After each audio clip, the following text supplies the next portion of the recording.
ಎಲ್ಲ ಆತ್ಮೀಯರಿಗೂ ಶುಭ ರಾತ್ರಿಯ ಶುಭ ಆರೈಕೆಗಳೊಂದಿಗೆ ಬಂಧುಗಳೇ, ಈ ದಿನ ನಮ್ಮ ಒಂದು ಕರುನಾಡ ಕ್ಲಬ್ನ ವಿಶೇಷ ತಂಡದ ಈ ಒಂದು ವಿಡಿಯೋನ ಯಾಕೆ ಈ ರಾತ್ರಿ ಮಾಡ್ತಾ ಇದ್ದೀವಿ ಅಂದರೆ, ಬೆಳಿಗ್ಗೆ ಒಂದು ಕಾರ್ಯಕ್ರಮ ಇತ್ತು. ಸೊ ಆ ಒಂದು ಕಾರ್ಯಕ್ರಮ ಇದ್ದ ಕಾರಣ ನಾವು ಎರಡೂ ಕಾರ್ಯಕ್ರಮನ ಒಟ್ಟಿಗೆ ಮಾಡಲಿಕ್ಕಾಗಿಲ್ಲ. ಯಾಕೆ ಅಂತ ಅಂದರೆ, ಈ ನೊಂದ ಮನಸ್ಸುಗಳು ಎಷ್ಟು ತಿನ್ನಬೇಕೋ ಅಷ್ಟೇ ತಿನ್ನುವಂಥದ್ದು. ಸೊ ಹಾಗಾಗಿ ಆ ಒಂದು ಸಮಯನ ಬಿಟ್ಟು ಇವಾಗ ರಾತ್ರಿ ಸಮಯದಲ್ಲಿ ನಾವೊಂದು ವಿಡಿಯೋನ ಮಾಡ್ತಾ ಇದ್ದೀವಿ.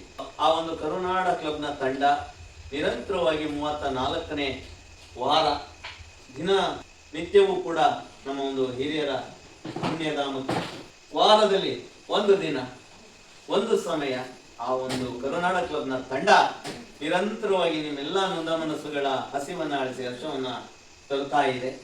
ಆ ಒಂದು ತಂಡಕ್ಕೆ ನಮ್ಮೆಲ್ಲರ ಹೃತ್ಪೂರ್ವಕವಾದ ಧನ್ಯವಾದಗಳನ್ನ ಆ ಒಂದು ತಂಡಕ್ಕೆ ಅರ್ಪಿಸೋಣ. ಅವರು ಒಂದು ಹೊಸ ಪ್ರಾಡಕ್ಟ್ ಇರೋದ್ರಿಂದ ಅವ್ರುಗಳು ಯಾರೂ ಬರ್ಲಿಕ್ಕೆ ಆಗ್ತಾ ಇಲ್ಲ. ಬಟ್ ಒಂದು ಕೆಲಸದ ಒತ್ತಡ ಅವರಿಗೆ ಆ ಒಂದು ಸಂಸ್ಥೆನೇ. ಸೊ ಹಾಗಾಗಿ ಬರ್ತಾ ಇಲ್ಲ. ಅನ್ಯತೆ ಯಾರು ಭಾವಿಸ್ಬಾರ್ದು. ಕೊನೆಗೆ ಏನಪ್ಪಾ ಒಂದು ಊಟ ಹಾಕ್ಬಿಟ್ಟು ಒಂದು ವಿಡಿಯೋ ಮಾಡ್ತಾರೆ, ಅದೆಲ್ಲ ನಮ್ಮ ಒಂದು ಸಂಸ್ಥೆಯಲ್ಲೆಲ್ಲ ಅದೆಲ್ಲ ನಡೆಯಲ್ಲ.